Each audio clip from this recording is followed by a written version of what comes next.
Hello friends, welcome back to my video. Today I'm going to show you how to make dinosaur fossils out of salt dough. Have you ever worked with dough before? Well, you might like it or you may not, but let's give it a try. So the basic ingredients consist of 2 cups of all-purpose flour, a cup of salt, a cup of water, dinosaurs of varying shapes and sizes, and a glass or a cookie cutter if you have one. So what we're going to do is in the bowl, and you want a wide bowl, doesn't matter if it's glass or if it's plastic, but you want a wide bowl with the 2 cups of flour. You put in the cup of salt, the cup of water, and we're going to mix that, whatever spoon you have. So I usually get it to about this consistency, and then Miss Ridja likes to use her hands. So let me go ahead and do the rest of it with my hands. And you're going to get all of that off of the spoon.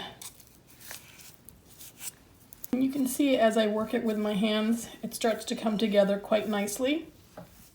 So if you've worked with dough before, you pretty much know how this goes. But if you haven't, it's just patience and a whole lot of just kneading it and putting it together. And you're going to end up with the dough being pretty solid mass.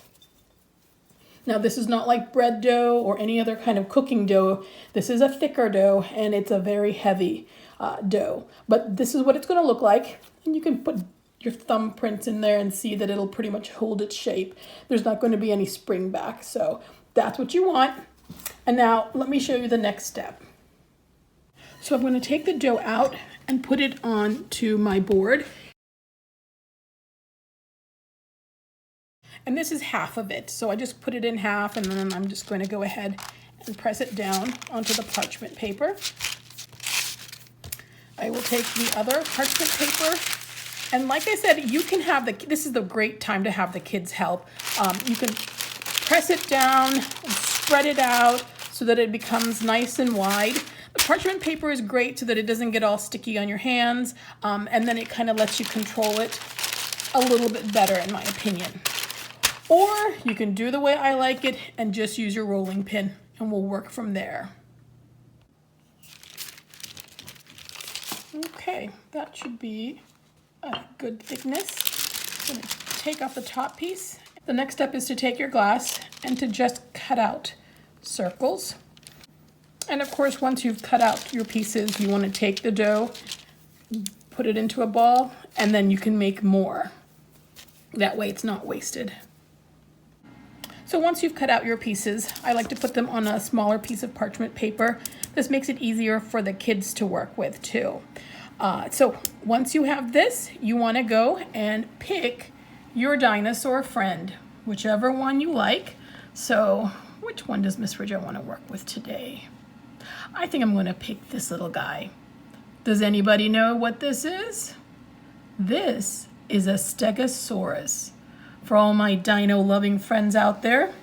So let's see what we're going to do with him. You want to press down firmly, but gently, so you don't go through the dough.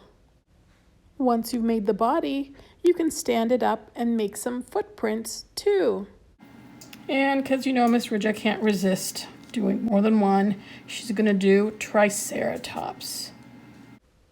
A fun option is to use a fork, toothpick, or a skewer to make ribs on the side of the fossil.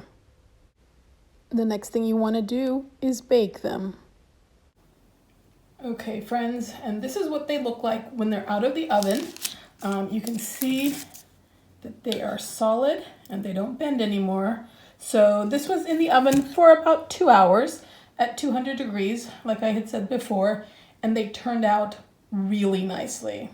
Now, one last thing you can do, again, this is optional, but let me show you. I take a little bit of vanilla extract or any extract that has a brown color to it and a paintbrush, and then just gently paint over your fossil. and it kind of gives some definition to the different shapes. If you want, you can do that. You can do it with brown paint, acrylic paint if you want. That's a little thicker. I kind of like the thinness of this. But again, this is completely optional, but I think it gives a nice depth to the fossil. Okay, and there you go. That is a pretty cool experiment. And one thing I do want to point out is that recipe does make a fair amount of dough. So if you have several little ones that you want to make it for, that's perfectly fine. But if you only have one child or you'd like to make it for yourself, I would cut it in half. Otherwise you've got a lot of dough. Well, I hope you give it a try, and I hope you have some fun with it. Who doesn't like dinosaurs? Until next time, take care, stay safe, see you in the library. Bye.